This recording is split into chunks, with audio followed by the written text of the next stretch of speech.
Hello दोस्तों, क्या हाल है। ये वीडियो पूरा लास्ट तक देखना। आज हम जानेंगे कि लीची का पौधा एयर लेयरिंग यानी हवा कलम तकनीक से कैसे तैयार किया जा सकता है। यह तरीका आसान, भरोसेमंद और विशेष रूप से उन लोगों के लिए उपयुक्त है जो अपने घर के बागीचे में फलदार पौधे लगाना चाहते हैं। इस वीडियो में हम आपको स्टेप बाय स्टेप बताएंगे कि बिना किसी विशेष उपकरण या अधिक खर्च के आप लीची का पौधा खुद तैयार कर सकते हैं।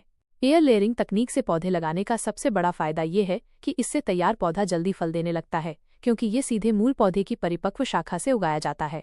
आपको बस कुछ आसान चीजों की जरूरत होगी, एक तेज चाकू, हल्दी, कोकोपीट, एक प्लास्टिक गिलास और काली पॉलीथिन।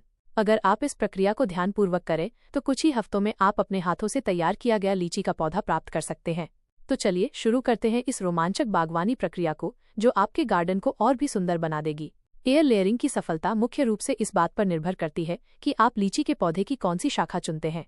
सबसे पहले एक मजबूत, स्वस्थ और परिपक्व शाखा का चयन करें जो लगभग 1 से 2 इंच मोटी हो और कम से कम 1 साल पुरानी हो। शाखा में पर्याप्त हरियाली और जान होनी चाहिए ताकि वो कटने के बाद भी जड़ें निकाल सके। अब एक तेज और साफ चाकू लें और शाखा पर गोल आकार में कट लगाएं। इस प्रक्रिया को रिंग कटिंग कहा जाता है। रिंग की लंबाई लगभग 1 से 2 इंच होनी चाहिए। इस कटे हुए हिस्से की छाल को पूरी तरह से हटा दें ताकि नीचे का हरा भाग यानी कैम्बियम लेयर स्पष्ट दिखे। ये परत पौधे के पोषण का मुख्य मार्ग होती है, इसलिए इसे धीरे धीरे और सावधानीपूर्वक साफ करें। कैम्बियम को पूरी तरह से हटाना बहुत जरूरी है, वरना शाखा फिर से जुड़ सकती है और जड़ें नहीं निकलेंगी। अब आप तैयार हैं अगले चरण के लिए। जब आपने कैम्बियम लेयर को साफ कर लिया है तो अब बारी आती है उस हिस्से की सुरक्षा की। इसके लिए आप एक कच्चा हल्दी का टुकड़ा लें और उसे उस खुले हिस्से पर धीरे धीरे अच्छी तरह रगड़ें। हल्दी एक प्राकृतिक एंटी फंगल और एंटी बैक्टीरियल एजेंट होती है जो पौधे को संक्रमण से बचाती है।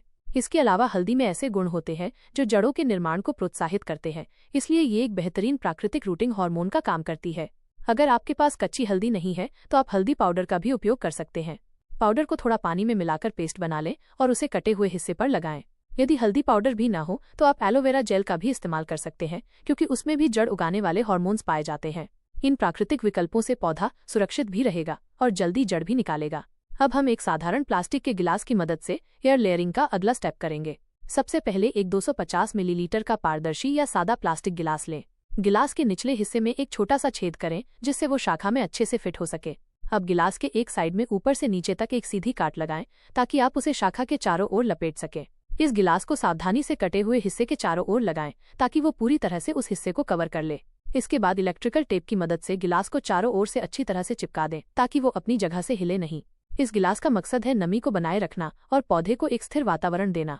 आप चाहें तो गिलास की जगह किसी और मजबूत प्लास्टिक कंटेनर का भी प्रयोग कर सकते हैं, लेकिन ध्यान रखें कि वो शाखा को मजबूती से पकड़ सके और उसमें मीडियम भरने की जगह हो। अब जब आपका गिलास शाखा पर अच्छी तरह फिट हो गया है तो बारी आती है उसमें माध्यम भरने की। इसके लिए सबसे पहले कोकोपीट लें, जो नारियल के रेशों से बना एक हल्का, जैविक और जलधारण क्षमता से भरपूर माध्यम होता है।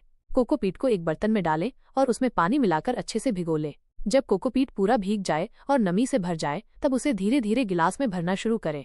ध्यान रखें कि कोकोपीट उस कटे हुए हिस्से को पूरी तरह से चारों तरफ से ढक ले। कोकोपीट की खास बात यह है कि ये लंबे समय तक नमी बनाए रखता है और बार बार पानी डालने की जरूरत नहीं होती। अगर आपके पास कोकोपीट नहीं है तो आप गार्डन मिट्टी, गोबर खाद या कंपोस्ट का भी उपयोग कर सकते हैं, लेकिन ध्यान रखें अगर आप मिट्टी का इस्तेमाल करते हैं तो सप्ताह में 1-2 बार उसमें पानी देना जरूरी होगा ताकि जड़ें सूख न जाएं।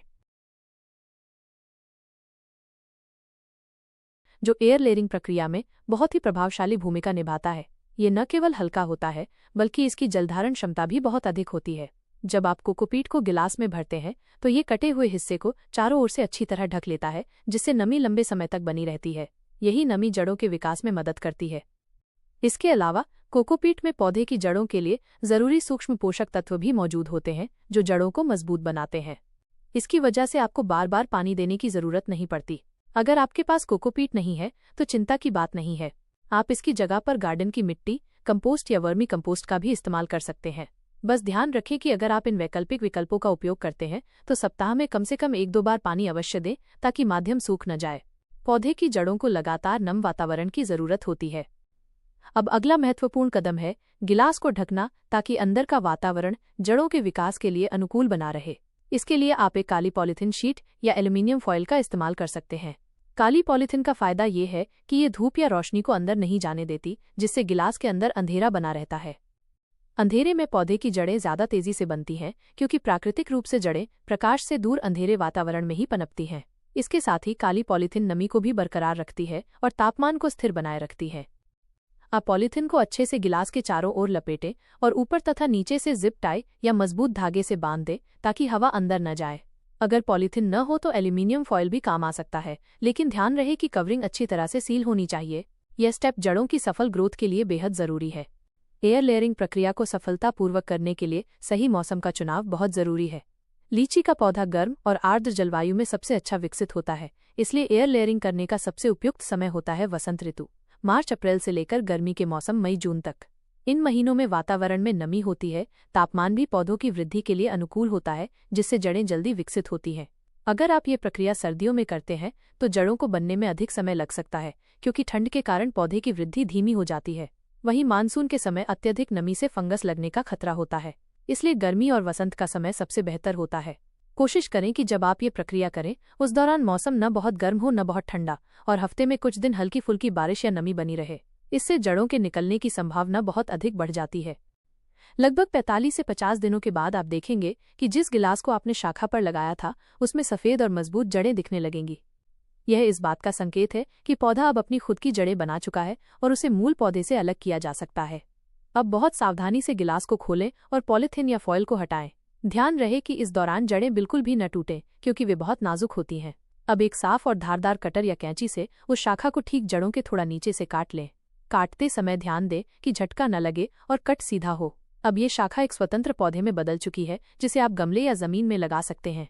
शाखा काटने के बाद अगर आप उसे तुरंत नहीं लगा पा रहे हैं तो उसे नम कपड़े में लपेटकर छांव में रखें ताकि जड़ें सूखे नहीं। जब आप शाखा को जड़ों के साथ काट लें तो अब उसका अंतिम चरण है पौधरोपण। सबसे पहले एक ऐसा गमला तैयार करें जिसकी तली में पानी निकासी के लिए छेद हो। गमले में आप अच्छी गुणवत्ता वाली मिट्टी, खाद और थोड़ी रेत का मिश्रण तैयार करें ताकि मिट्टी नरम और जल निकासी वाली हो। अब उस नए पौधे को गमले में लगाएं। इस बात का ध्यान रखें कि सारी जड़ें मिट्टी के अंदर अच्छी तरह से ढकी रहें। लगाने के बाद मिट्टी को हल्के हाथों से दबाएं और फिर पौधे को अच्छे से पानी दें। शुरुआती 10 से 15 दिनों तक इस पौधे को सीधी धूप से बचाएं।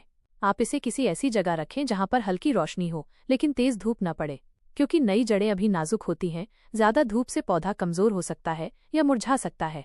अगर आप चाहें तो इसे सीधे खेत या बगीचे में भी लगा सकते हैं, बशर्ते वहां की मिट्टी उपजाऊ और जल निकासी वाली हो।